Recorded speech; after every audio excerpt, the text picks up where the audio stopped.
What if I told you that everything you want in life is waiting for you just outside your comfort zone? What if the reason you're stuck isn't bad luck, but something far more dangerous? Your own need to stay comfortable. This is a story about a man who had steady work and a predictable life until the day he realized that predictable meant nothing at all. His name was Samuel, 30 years old, a blacksmith's apprentice in a mountain village. He'd held the same position for 12 years, the same rank, the same duties, the same life.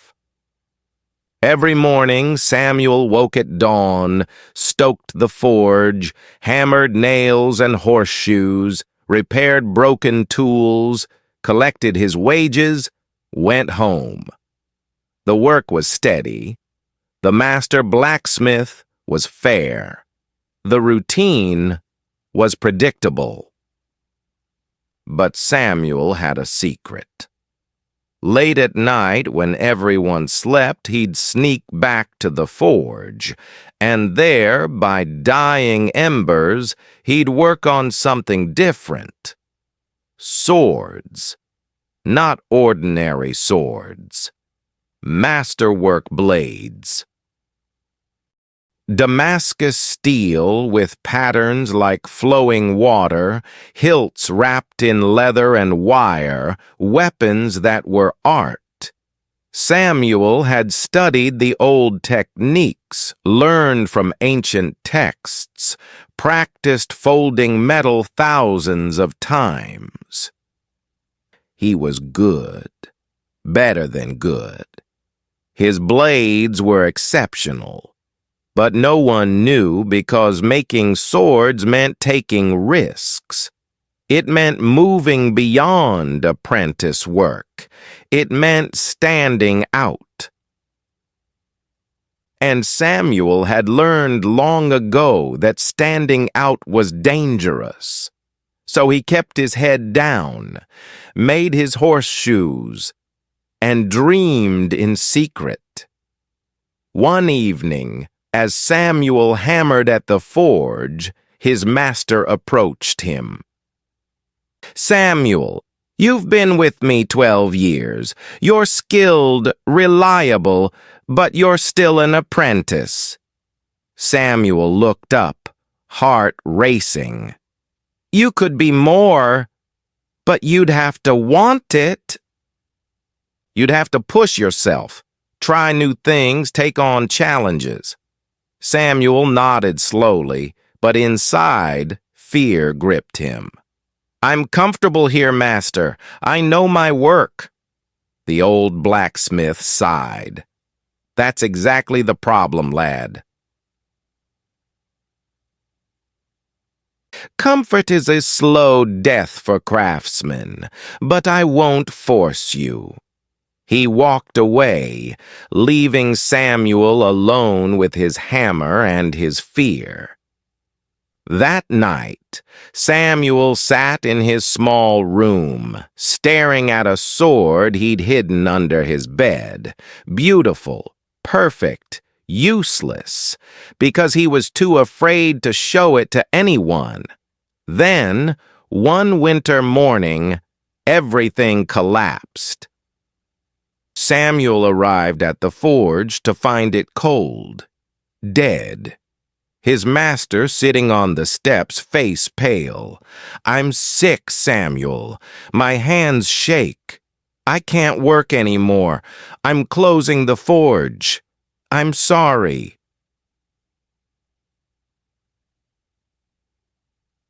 Just like that, 12 years gone. The village had no other forge and no other work for a blacksmith. Samuel's entire life had been built around this one place, and now it was over. For 2 weeks, Samuel did nothing. He sat in his room, ate what little food he had, watched his savings disappear. Other craftsmen offered him labor work, hauling, digging, work that didn't require skill, work that paid almost nothing. He took what he could get, but every day felt like dying slowly. One evening, desperate and broken, Samuel pulled that sword from under his bed. He held it in the firelight, studied the patterns in the steel, the balance, the edge. This was his best work, his truest work, and it had been hiding under his bed for 3 years. Something inside him cracked. Not despair, rage at himself for wasting years, for hiding, for choosing comfort over calling. The next morning, Samuel made a decision that terrified him. He took that sword to the village square, set up a small table, and displayed it. People walked by. Some stopped, stared, whispered. "That's Samuel the apprentice. What's he doing?" One merchant approached, examined the blade, ran his finger along the flat. "This is remarkable work." "Where did you learn this?" Samuel's voice shook. "I taught myself at night, for years." "How much?" Samuel named a price, 3 months of his old wages. The merchant didn't hesitate. Done.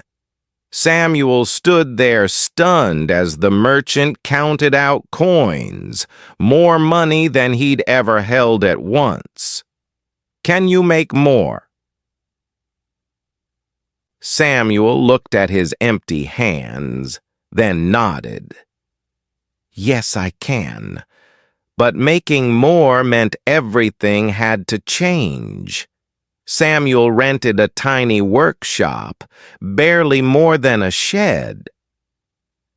He bought basic tools, scrap metal, charcoal for a small forge, and he started working alone. No master, no safety net, no guaranteed wage, just him and the fire. The first 3 months were brutal. Samuel woke before dawn, worked until midnight. His hands blistered and bled, his back ached, his eyes burned from the forge's heat. He made mistakes, ruined blades, wasted expensive materials. Each failure cost money he didn't have. Some days he had nothing to eat but bread and water. He wore the same clothes until they fell apart. He had no time for rest or friends. The other villagers thought he'd lost his mind. Poor Samuel should have taken the labor work. At least it's steady. Every night, exhaustion whispered the same thing. "Give up. Find steady work. This is too hard." But Samuel kept hammering.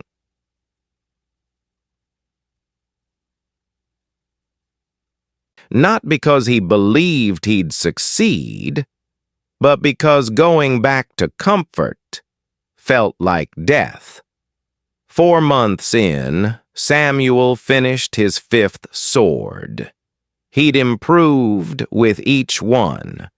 This blade was better than anything he'd made before. He took it to the merchant who bought his first sword. The merchant's eyes widened. "Samuel, this is extraordinary. How much?" Samuel named a higher price. "Sold. And I have clients who want more." "Can you handle commissions?" Samuel stood there trembling. Not from fear, from realization. He could do this. He was doing this. "Yes, I can handle commissions, But success brought new challenges. Orders came in, 3 swords, then 5, then 10. Samuel worked 16-hour days. The forge never cooled. His workshop filled with unfinished blades. He had to learn new skills, managing time, dealing with difficult clients, pricing his work fairly. Some clients complained, some refused to pay, some demanded impossible things. Samuel wanted to quit 100 times, but he didn't, because he'd already survived the hardest part, the beginning, the doubt, the fear. Now, he just had to keep going. One evening, exhausted and covered in soot, Samuel sat outside his workshop. A young boy approached, nervous, poor clothes. "Sir, are you the sword maker?" Samuel nodded. "I want to learn to be a blacksmith, but everyone says there's no future in it anymore." Samuel looked at the boy, saw himself, 12 years younger, full of dreams, but paralyzed by fear. "There's a future in anything you're willing to fight for, but what if I fail?" Samuel smiled, not out of pride, out of hard-won wisdom. "You will fail many times, but that's not the question. The question is, will you keep working anyway?" The boy thought for a moment, then nodded. "Yes, I will. Then come back tomorrow early. I'll teach you." 18 months after the forge closed, Samuel stood in his workshop. No longer a shed, a real smithy, proper forge, anvil, tools, and 2 apprentices.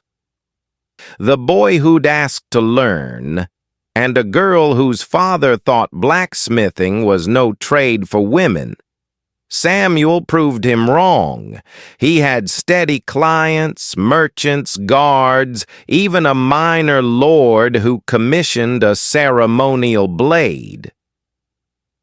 Samuel's work had reputation now. When people spoke of fine blades, they mentioned his name. But the real change wasn't the success. It was Samuel himself. He no longer feared hard work. He no longer hid his skills. He no longer needed approval to pursue his craft. He woke with purpose, worked with mastery, slept knowing he'd earned every moment of rest. One afternoon, his old master appeared at the workshop door, older now, weaker, but smiling. "Samuel, I heard what you've built. May I see?" Samuel showed him around. The forge, the finished blades, the apprentices working diligently. The old man's eyes filled with tears. "I waited 12 years for you to find this courage. I'm sorry I closed the forge, but I'm not sorry for what it made you become." Samuel froze. "You." "You knew?" "Of course I knew. I saw your night work, saw your skill, but you had to choose it yourself. No one could choose it for you." The old master picked up one of Samuel's swords, studied the craftsmanship. "This is mastery, Samuel, true mastery, not because you learned it from me, but because you fought for it yourself." He handed the sword back. End I'm proud of you, lad. Prouder than words can say. 2 years after starting his workshop, Samuel was invited to speak at a gathering of craftsmen, blacksmiths, carpenters, stonemasons, all sharing knowledge. He told them his story, the comfort, the fear, the loss, the discipline. And he ended with this: "You won't grow where you're comfortable. I know because I tried. I spent 12 years hiding my best work because I was too afraid to fail. But comfort isn't safety. It's prison. Growth happens in the fire, in the early mornings when your body begs for rest, in the failures that make you question everything, in the moments you want to quit, but don't. Discipline isn't about talent. It's about showing up when it's hard, hammering when your arms ache, building when everyone doubts. That's where you discover what you're truly made of." The room erupted in applause. Not because Samuel was special, but because every person there had faced the same choice, comfort or growth, safety or mastery, and they recognized truth when they heard it. So, what can we learn from Samuel's story? Comfort is the enemy of mastery. When you're comfortable, you stop growing. You stop pushing your limits. You stop becoming who you could be. The best version of you doesn't live in safety. It lives in the challenge, in the work that demands everything you have and then asks for more. Discipline beats talent every time.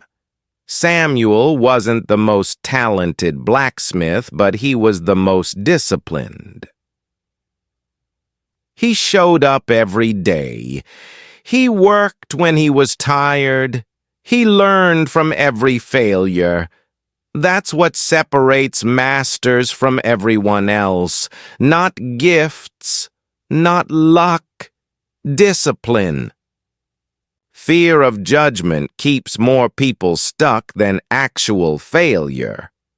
Samuel didn't fail for 12 years. He succeeded at hiding, at playing small, at keeping his best work secret because he feared what others would think. Real failure is letting fear make your decisions. It's dying with your gifts still locked inside. Your life won't change until you risk everything. Samuel didn't transform because he got lucky. He transformed because he lost everything and chose to build something new. Growth requires risk. It demands that you bet on yourself when no one else will. Here's the truth most people won't tell you. Mastery is uncomfortable. It should be. That discomfort is proof you're pushing beyond your limits. You're forging something new. You're becoming someone stronger. And yes, you'll fail. You'll waste time, money, materials. You'll work for months with nothing to show for it. But you know what's worse?